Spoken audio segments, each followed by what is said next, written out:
Buen día, mi nombre es Caterina Rojas, soy estudiante de Ingeniería Industrial de la Universidad Militar Nueva Granada.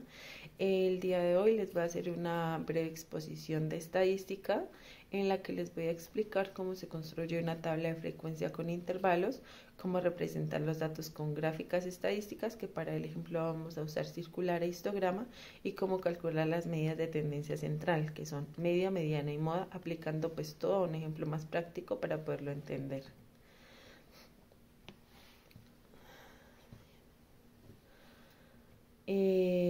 Para nuestro caso, entonces, se encuestó a 20 estudiantes sobre la cantidad de horas semanales que dedican a estudiar y los resultados fueron los siguientes: 5, 7, 8, 10, como se puede observar en la tabla. Con estos datos, el primer paso fue calcular los elementos de la tabla de frecuencia. Que son rango, amplitud y número de intervalos. El rango se obtiene restando el valor menor pues con el mayor, en este caso es 16 menos 5, nuestro rango es 11. El número de intervalos se calcula con la fórmula de Sturz, que es una fórmula estadística utilizada para determinar el número apropiado de clase o intervalos en una tabla de frecuencia o un histograma, con el fin pues de agrupar un conjunto de datos. Nuestra fórmula más común para esto es el intervalo es igual a 1 más 3.322 por el logaritmo, que en este caso es 20, igual, para nuestro ejemplo es 1 más 3.3, nuestro logaritmo es 1.30, y redondeando nuestro resultado final es 5. Y la amplitud se obtiene dividiendo el rango entre el número de intervalos. Nuestro rango es 11, dividido en 5, que son nuestros intervalos, nos da un total de 2.2, que redondeándolo serían 3. Luego tenemos nuestra construcción de la tabla de frecuencia, en donde se agrupan los datos en valores de 3 intervalos.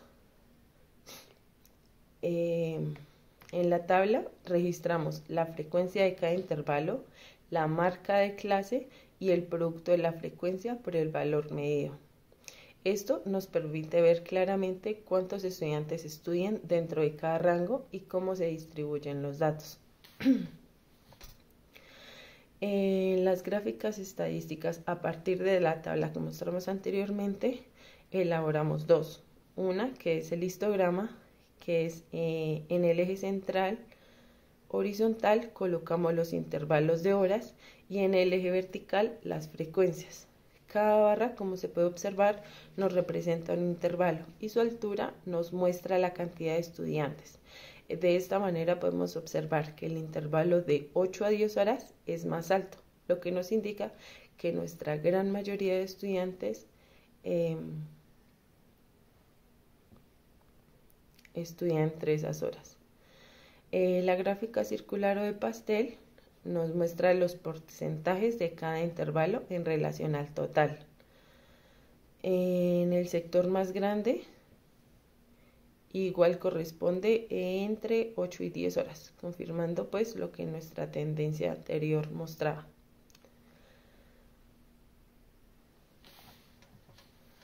En nuestras medidas de tendencia central, entonces tenemos la media, que al calcularla obtuvimos un promedio aproximado de 12 horas semanales utilizando pues la siguiente fórmula. En la mediana, el dato central, que es nuestro número 10, cae en el intervalo que está dentro de la frecuencia de 8 a 10 horas, lo que significa que la mitad de los estudiantes estudian más o menos 10 horas y menos de 10 horas y la otra mitad más de 10 horas. Y en la moda, el intervalo con mayor frecuencia también fue de 8 a 10 horas, lo que nos muestra que este rango se repite más que los demás. De acuerdo a lo anterior, podemos interpretar y concluir que en promedio los estudiantes dedican aproximadamente unas 12 horas semanales al estudio. y la mayoría se concentra entre las 8 y 10 horas, lo que nos demuestra que es una tendencia central clara. Algunos llegan hasta las 16 horas, lo que refleja un grupo más comprometido con su aprendizaje, y otros pues no logran su objetivo. Con este ejercicio podemos ver las herramientas estadísticas cómo nos ayudan a organizar las ideas, a representar e interpretar la información y así poder obtener conclusiones claras sobre un conjunto de datos específico del que necesitamos. Muchas gracias.